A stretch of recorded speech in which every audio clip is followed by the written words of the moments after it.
네, 안녕하세요. 코인킹 곽두팔입니다. 어제 영상에서 말한 것처럼 FOMC 금리 인상, 결국 비트코인은 오를 수밖에 없었습니다. 차트 그리고 가격대, 지지 저항 이런 걸 다 떠나서 지금 이 비트코인에 대한 인식 그리고 상황 자체가 이전과는 굉장히 많이 다르죠. 저는 그 부분을 이제 미국 지역 은행들의 파산 이슈 이때부터라고 생각을 하고 있습니다. 자, 지금 나스닥을 따라가지 않고 금과 비슷한 움직임을 보여주고 있습니다. 미국 지역 은행들의 파산 이슈가 있기 전 그 전에야 나스닥이 하락을 하면 비트코인도 커플링으로 따라갔었지만 미국 지역 은행들의 파산 이슈가 있는 다음부턴 나스닥이 하락을 하면 오히려 금 가격이 상승을 했고 또 디지털 금이라고 불리고 있는 비트코인이 빛을 봤습니다. 이번에도 마찬가지라고 생각을 하고 있고요. 자, 지금 지역 은행들의 파산 이슈가 리먼 브라더스 때처럼 말도 안 되는 파생 상품을 만들어 그게 관리가 안 되는 그런 이유가 아니라 연준의 금리 인상에 대한 부분이 가장 크거든요. 이번 지역 은행들의 파산 이슈는 연준의 금리 인상으로 인해 채권 가격이 급락을 하고 또 갑자기 늘어난 고객들의 예금으로 인출 요구에 대응하기 위한 보유자산 매각에 따른 손실, 이 부분이 가장 큽니다. 그러니까 은행에서 채권을 들고 있어도 지금 이런 위기가 왔기 때문에 안전하다고 생각을 하는 금 쪽으로 돈이 쏠리고 있고 또 그와 같이 디지털 금이라고 불리고 있는 비트코인에도 많은 관심이 있다. 저는 이렇게 생각을 하고 있습니다. 그리고 어제 말씀드렸던 팩웨스트 뱅코프 역시나 매각 검토로 시간외 거래에서 마이너스 60% 폭락이 나왔습니다. 이게 업비트 잡코인이 이렇게 폭락이 나온 것도 아니고 크기는 대형이 아니긴 하지만 그래도 신뢰로 먹고 사는 은행의 파산이기 때문에 사람들의 인식이 더 불안해지고 있다. 그리고 지금 이런 팩웨스트 뱅코프가 파산한다고 다른 은행들이 멀쩡할까요?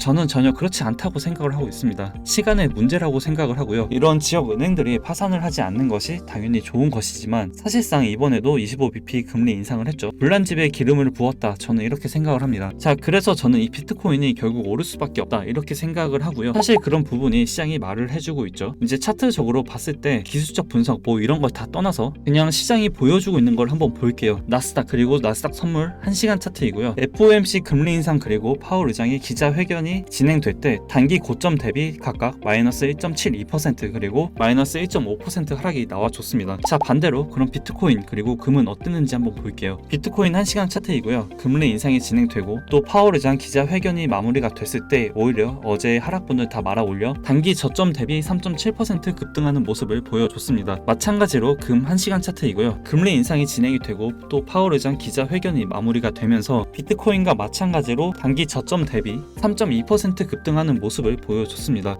이러한 해석은 당연히 각자 다르겠지만 나스닥 그리고 나스닥 선물은 금리 인상으로 인해 지역 은행들의 파산 이슈가 더 커지면서 하락을 하고 있는데 비트코인 그리고 금은 오히려 그에 대한 대응책으로 주목을 받고 있는 상황이라고 저는 보고 있고요. 그래서 저는 어제 FOMC 결과가 금리 인상을 했을 경우 기술적 분석, 지지 저항, 추세 파동 이런 걸 다 떠나서 결국 상승할 거라고 봤었고 그 키포인트는 바로 지역 은행들의 이슈. 결국 이 은행들은 25bp 금리 인상을 이번에도 또 진행을 한다면 기존보다 더 버티기 힘들 거고 퍼스트 리퍼블릭과 같은 은행들의 파산 이슈가 하나 둘씩 더 빠르게 나올 거라고 저는 생각을 하고 있습니다. 이건 저의 생각이고요. 이런 은행 파산 이슈가 있을 때마다 지역 은행들의 주가 그리고 나스닥 선물의 지수는 하락을 하는데 이렇게 금 그리고 비트코인은 디커플링으로 계속 움직인다면 결국 이 은행에 예치를 해둔 사람들은 돈을 다 빼던 아니면 일부라도 빼서 해칭 수단으로 대응할 곳을 찾을 수밖에 없다. 저는 이렇게 생각을 하고요. 은행이 파산하는데 불안할 수밖에 없죠. 당연히 FTX 거래소 파산할 때 다른 거래소들도 불안해했던 것처럼요. 결국 오른다는 얘기고요. 우리가 아무리 눈에 보이지 않는 곳에 투자를 왜 하냐, 사기다 라고 해도 지금 막상 미국 사람들의 입장에선 자기가 그렇게 힘들게 일을 해서 돈을 넣어둘 정도로 믿고 있었던 은행들이 파산을 하고 있으니 금이든 비트코인이든 이분들에겐 이런 수단 자체가 하나의 희망이라고 저는 생각을 합니다. 그리고 이런 이슈가 커지면 커질수록 신뢰도는 더 쌓일 수밖에 없고 그 쌓인 신뢰도가 하나의 가치를 만든다고 보고 있습니다. 자, 이제 차트적인 부분을 얘기해보면 정말 간단합니다. 어렵게 볼 필요가 없어요. 앞으로 제가 보고 있는 관점은 딱 하나입니다. 지금 제가 기다리고 있는 위치는 이 일봉상 RSI 과매도 구간이고요. 이건 여러 번 말씀을 드렸기 때문에 간단하게 다시 한번 또 설명을 해드리면 비트코인 일본 기준 RSI 과매도 구간은 단기 저점을 보여주는 구간이었습니다. 그렇기 때문에 저는 시간이 얼마나 걸리든 이 구간에만 집중을 할 거고요. 물론 그 전엔 단타로 매매를 하긴 하겠지만 정말 손절을 해도 멘탈적으로 타격을 입지 않을 정도로만 매매를 할 거고 진짜 집중을 할 시기는 일봉상 RSI 과매도 구간, 저는 이 구간 하나만 보고 있습니다. 정말 여기만 오길 기다리고 있고요.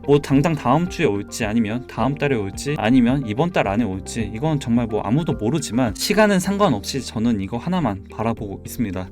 자, 그리고 수위가 어제 상장을 했습니다. 뭐 이건 이미 가진 분들, 즉 그들만의 리그라고 생각을 애초에 하고 있어서 어제 영상에서도 딱히 큰 매력을 못 느끼고 있다, 굳이 매매를 안 하려고 한다, 이렇게 말씀을 드렸고요. 그리고 지금 이 수위에 대한 뭐 문제점들이 하나씩 나오고 있죠. 페이스북에서 분사한 앱토스 및 기타 거대 디파이 기업과 경쟁하기 위해 메인넷을 출시했고, 출시 전에 이 수위 메인넷은 빠른 트랜잭션을 특장점으로 내걸었으나 막상 초당 평균은 4건밖에 처리를 하지 못하며 앱토스가 초당 9건이거든요. 그보다 느린 모습을 보여줬습니다. 그리고 수위의 노드가 주로 독일과 미국에 집중되어 있다는 지적을 받고 있고, 이게 중앙화 문제까지도 함께 대두가 되면서 그동안 관심을 받았던 것만큼 커다란 임팩트가 없었고 또 뭐 큰 힘을 발휘하지 못하고 있죠. 지금 진입은 정말 말리고 싶고요. 가진 자의 영역이라고 저는 생각을 합니다. 지금 수위 단타 진입각을 노리는 것보단 차라리 바이낸스에 상장하는 아르고로 단타를 하는 것이 더 낫지 않나 이렇게 생각을 합니다. 모르고 사는 것보단 아르고 사는 게 낫죠. 아까 오전에 아르고 상장 정보를 공유해 드렸는데